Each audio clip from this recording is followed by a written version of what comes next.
Hey guys, welcome back to my channel. I bought myself a new job site table saw, and this is actually replacing my DWE7485 that I have. It just kind of got used and abused. There's nothing wrong with DeWalt in any way. It's just me and the way I was treating my tools. I needed to replace it quickly, so I bought the DWE7485 by DeWalt. It's an 8 1/4 inch saw blade. My old one was a 10-inch, and I was kind of a little hesitant to buy the 8 1/4, but I usually am only cutting material that's 3/4 of an inch thick. I'm a flooring installer by trade. 3/4 inch hardwood is what I typically install a lot of. This table saw is going to be just fine for that. And also the nice thing about an 8 1/4 inch blade is it's a little bit cheaper than a 10-inch blade. So in this video, I'm just going to kind of go over some features that I like. My old table saw, the DWE7485, I've had that one for 8 years, and they've made a lot of improvements to this table saw that my other one didn't have. And there is some features on it that I don't like, and we'll go over that as well. Just so you know, DeWalt did not send me this saw. They're also not paying me to talk about this saw. I bought this saw with my own money. I bought it at Lowe's today for $329 Canadian. It was part of their Black Friday deals. And yeah, this is just going to be a completely unbiased review. I am comparing it to my old saw, which was the DW745. It was a great saw and I enjoyed it for many years.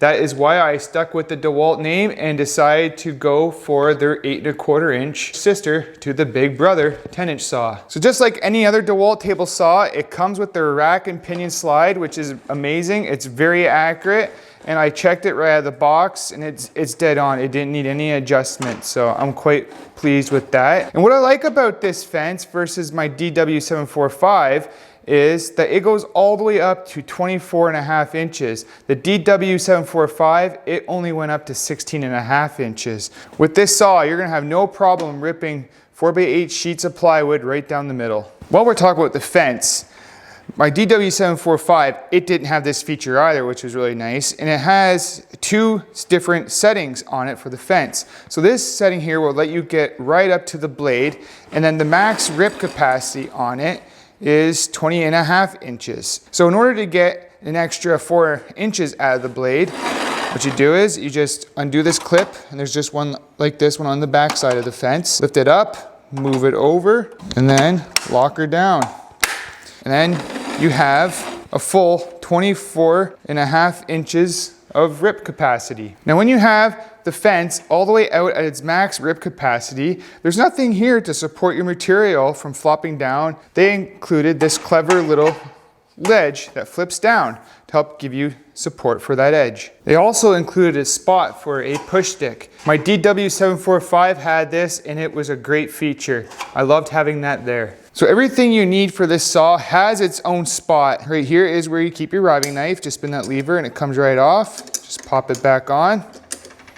On the back side, they have a spot here for the wrenches to change the blade, and it just screws off with a wing nut, and they pop out like that. And tucked up underneath, they have the anti-kickback assembly if you wish to use that. And they also have a nice spot for the miter gauge to go into. And on the left-hand side, they have a spot here for you to roll up your cord. So they include this neat little blade guard assembly here. What I really liked seeing was that they had an attachment for a vacuum cleaner here. And they have a port in the bottom where a shop vac hose also fits. And I believe with the two in conjunction with each other, you should have very minimal dust. On the front of your machine, you're gonna find the on and off switch, and you're gonna find a handle that raises and lowers the blade. It is super smooth and it's super quick. But it's not too quick to the point where it's hard to make any fine height adjustments. And then you have a lever here for adjusting the tilt. And you just flick it all the way up, and then you can move it to 45 degrees and back.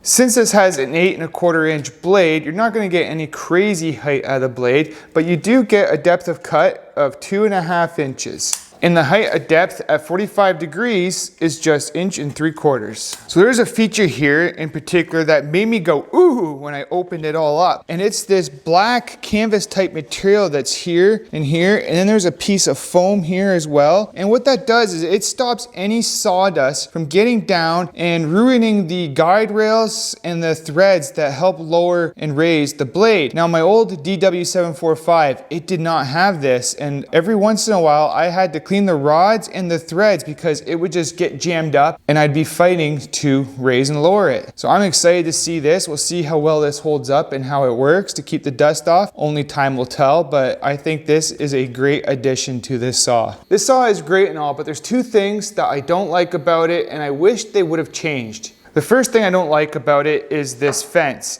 and it has a lot of slop in it, and I also wish that this had some positive stops or detents in it so that you could easily find and locate 90 and 45, just the common degrees that you typically use.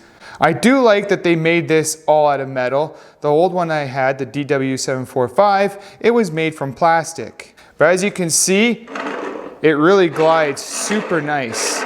That's probably because it's new and it's not packed full of sawdust yet. The second thing I don't like about this saw is the on-off button here. For one, it's really small. My old saw, the DW745, it was really simple to turn on. It was just flick this red lever up, it would turn on, flick the red lever down, it goes off. And they also included this little lock cover here. I guess if you have little kids in your shop or whatever, you don't want them to hit the power button, you can just throw that on.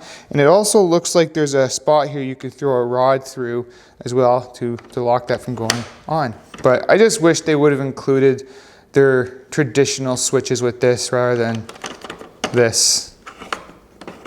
So let's run a few tests to see how well this saw works. To start, we're going to try it on a piece of 7/8 pine. I think this will do just fine, but you never know, it could be a piece of shit.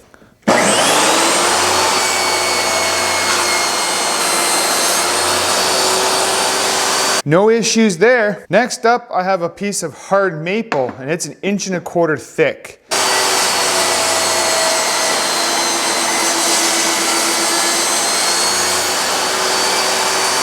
I am very impressed. It did not struggle one bit with that maple. Next up, I have a block of ash, and it is 2 inches thick.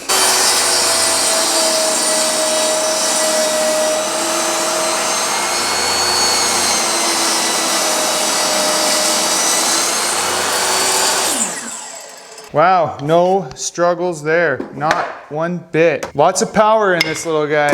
Overall, I think this is a great saw. It's a great saw for what money can buy. I mean, there is much better out there, like the saw stops. I just couldn't justify spending that much money. And if I'm gonna buy a saw stop, it's gonna be like their big 3 horsepower cabinet saw that I'm gonna hopefully someday get. But this is gonna do the job for what I need it to do. I mean, my last one did the job for 8 years, and I'm sure if I took a little better care of it, I would still have it, but I don't. So if you enjoyed this video and you're new to my channel, I encourage you to hit that subscribe button and hit the notification bell so you never miss when I upload a new video. And like always, we'll see you in the next one.